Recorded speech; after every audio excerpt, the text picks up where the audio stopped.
Hello, let me bring you back to the year of 2012. A much simpler time for, well, very obvious reasons, but this was the year that Black Ops 2 had released. After Black Ops 1 had been one of the most amazing Call of Duties to ever release, we had high hopes, especially for the zombies side, with maps such as Kina de Toten, 5 and Moon being up there with the favourites.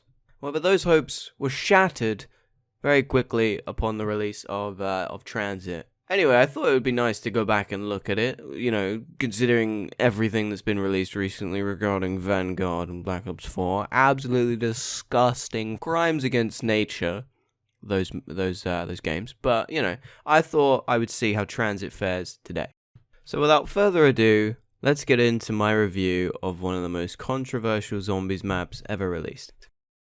This spawn room is probably one of the most unimaginative, boring spawn rooms I've ever seen in a zombies map. With terrible colours, terrible lighting, zombies chilling about, waiting to smack your ass, and above all, awful characters. Now the version of Black Ops 2 I'm currently playing on is in Spanish, and since Black Ops 2 didn't have a way to change the language, you're gonna have no idea what they're saying. So I'm playing as Martin in the game, which is probably the worst of the four. Once you've killed the few zombies in the room and managed to get past the phase of accepting that you're playing Martin for the next hour, you put together yourself a nice fan on a mannequin stand or something. Now this produces power. Now we can skip through the main door, most pointless door in the game. Why would I spend 750 points when I could go around the side?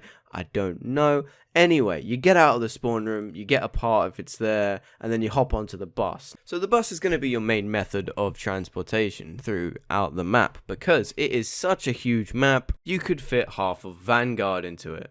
So you get on this bus, take a seat, get on the roof, whatever suits your fancy, and then you feel like doing some sightseeing. After all, this map was meant to be a brand new, revolutionary experience at the time, never seen before in any other zombies map, which I suppose is true, but for the complete wrong reasons.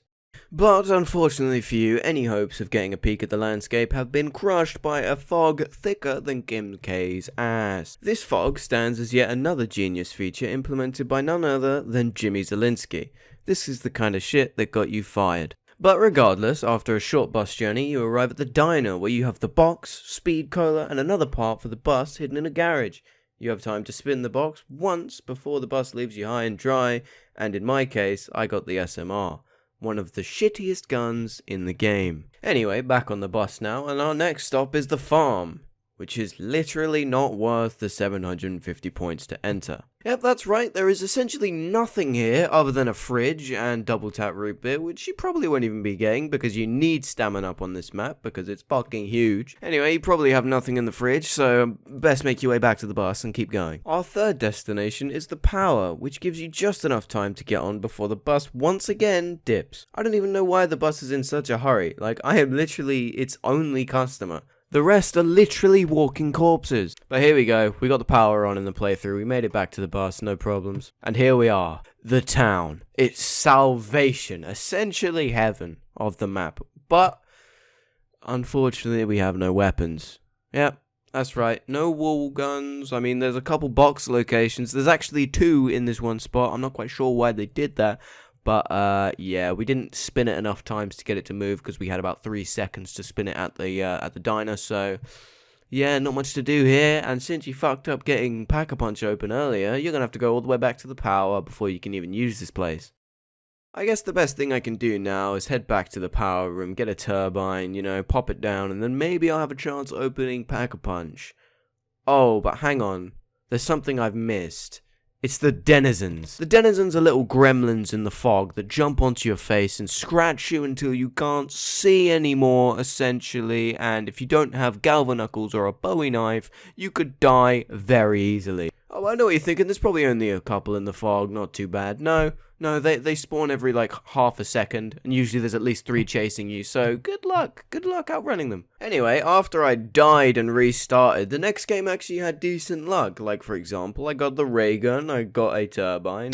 Hello, this is Editing Liam here. I just realised I never actually explained why this is such a pain in the arse. So basically, you'd get the turbine, the electricity fan making machine thing, and you take it to the power room, and then there's this wall that has a green lightning bolt on it. You put the turbine down next to it, and then you have to go all the way to the town, to the Pack-a-Punch room, without that turbine breaking. If it breaks or gets interfered in any way, the Pack-a-Punch door closes and you can't do it. That's why it's such a fucking pain in the ass, because it almost never works. Anyway, see you later. Anyway, after maneuvering this zombie around to a surgical degree to get the turbine placed in the right spot, we go to the town, we go to the Pack-a-Punch, and huzzah! It's actually open. I'm not gonna lie, I didn't think it would be, like, at all. Which, even this, you have to build. Like, Jimmy, my man, why are you trying to make this the most painful experience ever? Like, we play this game for fun, not because we're all masochists. Anyway, we've got our Pack-a-Punch ray gun now, we've got a couple perks, it's looking good. So why don't we move on to the next step, which is making the wonder weapon?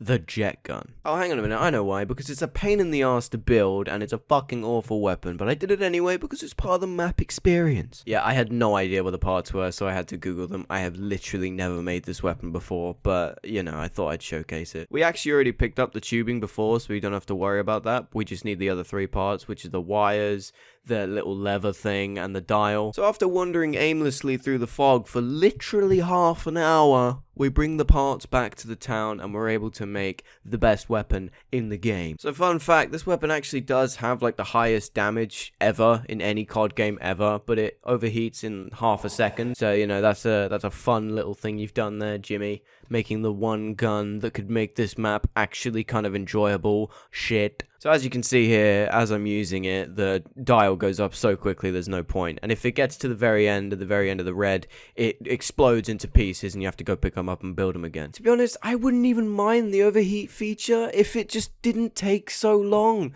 Anyway, this is the end of my game. I got a bit bored, so I thought I would just overheat it and see what happens. It actually got me killed when I was trying to kill a horde with it, like a wonder weapon should be able to do.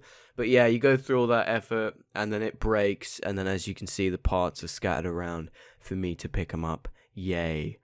There you are. Anyway, if you enjoyed the video, make sure to leave a like and a little subscribe down below if you're feeling it. Why not put on the bell as well? I feel a little bit sick at the moment, so yeah, that's why the videos haven't been so consistent, let's say. I've also been working a shitload over Christmas and stuff, which, by the way, I hope you all had a lovely Christmas. If you didn't, you know, it's whatever, it's just another day, and if you don't celebrate Christmas, then yeah, anyway. Happy New Year, fellas. Thanks for watching, and I will see you later.